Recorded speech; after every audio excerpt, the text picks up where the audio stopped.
نیم قرن پیش برنده جایزه نوبل زیستشناسی آقای پیتر مداوار نظر شگفت‌انگیزی داد. او اظهار کرد که بقای یک بچه در رحم مادر با قوانین ایمنی در تضاد است. از آنجایی که سیستم ایمنی بدن به طور معمول بافت‌های خارجی را تشخیص می‌دهد و به آنها حمله می‌کند، شما باید انتظار داشته باشید که سیستم ایمنی بدن به بچه با ژنتیک متمایز در داخل مادر حمله کند.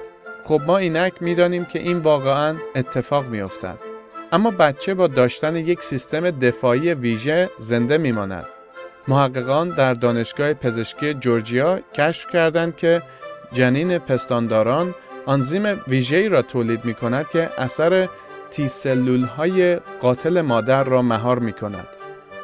جنین انسان قبل از اتصال به رحم مادر شروع به تولید این آنزیم می‌کند.